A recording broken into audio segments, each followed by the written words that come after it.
trying to find this. Let's play this one here. Check this out, guys. But he's trying to warn people about Sharia law. Here we go. I'm going to play it. I am a Sharia law survivor, was born in Iran, and I'm here to tell you everything that you're doing here has been done in UK and Canada.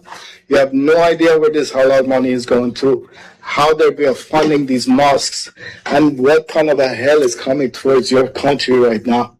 Wow, that's not make believe. This guy knows exactly what's going down the pipe. And it seems like the Democratic Party does not realize or not heeding to it. This guy knows exactly what's going on. Let me pop up about this one here.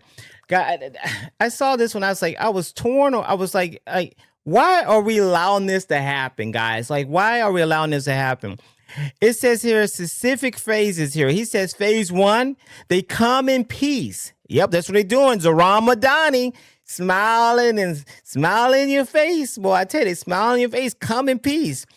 Step 2, the second tier policing. They have the government, but of course they police their own people, right? And that's not how it works. You simulate, and everyone is under the law of the United States of America. No, they want you to police what they police. So they go all. It's like a cult, kind of like, right? They police their own people, and they police that, and they don't want outsiders to police them. That's the step 2. Step 3 is what what he escaped.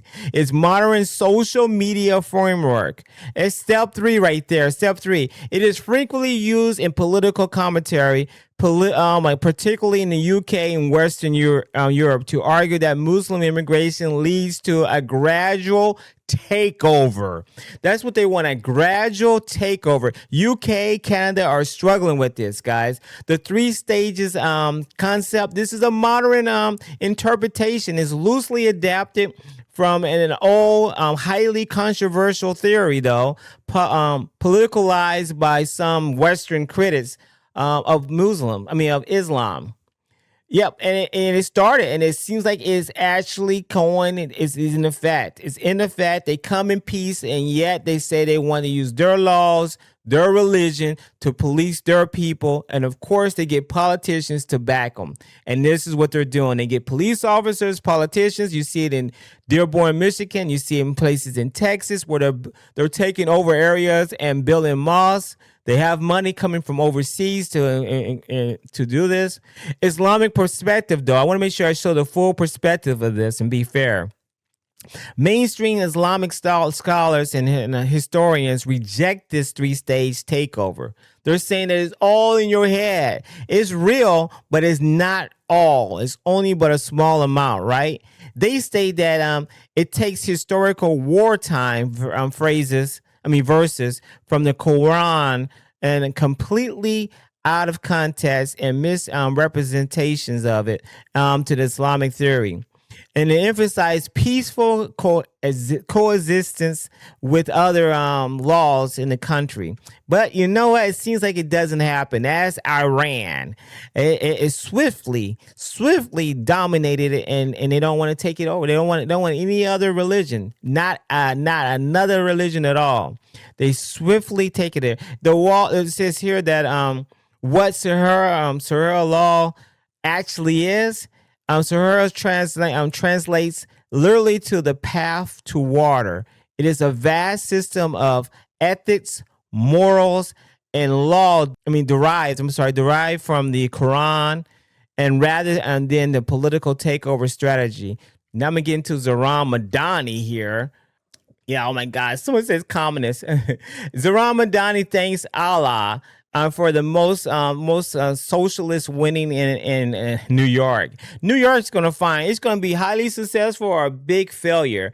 Because guess what? Everyone that he supported are won. They won in primary, and a lot of people predicting they're going to win their general election. So we'll see. Here we go. Let's listen to what he says here. He says Sharia. And everyone, listen, he didn't say God, he didn't say anything, but he put a religious commentary on this. And people are saying, well, he can say whatever, that's his thing. People say Jesus and God and there's a freedom of speech. It's a slippery slope. It's a slippery slope, and this is not the only only country that has experienced this slow takeover from within. I have stood next to Daria Lisa, and I have said, our next congresswoman. And I've said these words in the way that many of us will say, inshallah. Inshallah. That's what it said. Inshallah. I guess the ayin is silent. Inshallah. There we go here. That's what he said. And they responded back saying the same words. In the beginning, we hope, but we don't know how close it is. And the closer and closer we get to the day, the more that we believe. And now that language of hope is a language of fact. Wow. I have stood next to Daria Lisa, and I have said, I'm telling you, this is highly dangerous, guys. Highly dangerous.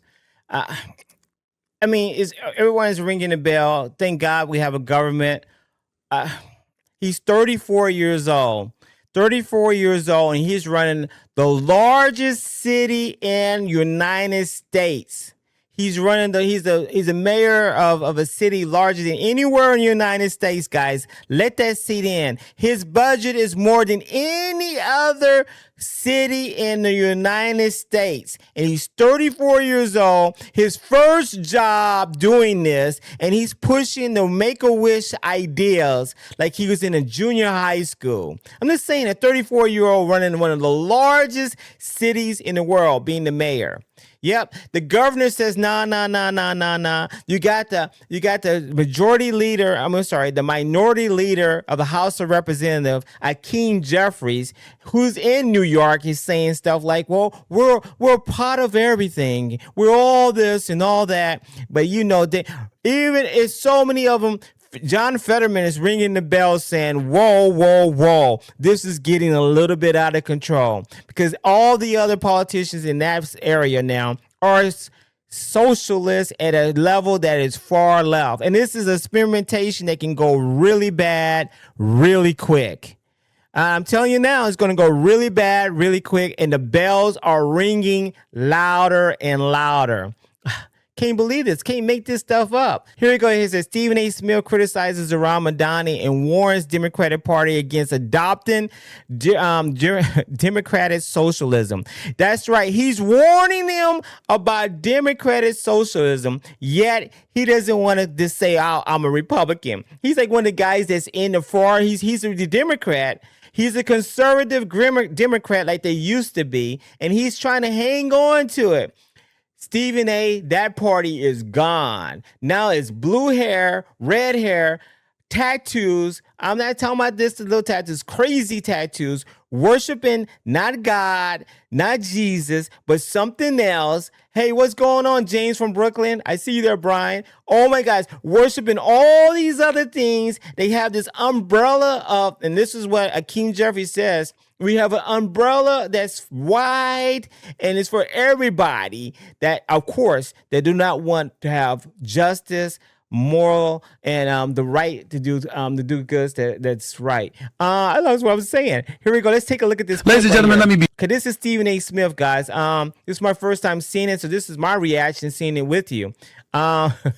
And I can just imagine Stephen A. Smith. Oh, he got rid of the tie. He's not wearing a tie. He's wearing a little sweatsuit here with a Nike emblem on there. Is he getting endorsed by Nike? I wonder if he's getting endorsed by that. Here you go. Stephen A. Smith on Zohran Mamdani. Check this out on his show, Stephen A. Smith. Ladies and gentlemen, let me be very, very clear. If the Democratic Party becomes the likes of Zohran Mamdani, who, by the way, I like. I'm not trying to throw any shade on him or anything like that, but if the Democratic Party becomes him, you have no chance. You have no chance on a national basis in terms of the presidency. In Senate seats in the House, you have no chance. You have no chance. I want to be very, very clear about that. You might have a Democratic Socialist sprinkled here and there, but that ain't what America is. America's about capitalism. America's about dollars and cents. America's about an economy, a flourishing economy. Okay? Yeah. And you know what it's not about? That bull. free stuff. Somebody got to say it, so I'm going to say it. You always want free stuff. Somebody got to say it, so I'm going to say it. Say it. Ladies and gentlemen, let me be very, very clear. It's not about free stuff. Exactly what he's saying. He wants free, free, free. Everything is free with socialism. Somebody's going to have to work to make it free. Somebody's going to have to work to make it free. Nothing is free. If something's free, something's going on. Just like when they're in prison, they give you a free piece of candy and put it on your pillow and you don't know where it came from. Best to believe the piper is going to come to ask you what's going on. I see the chat here.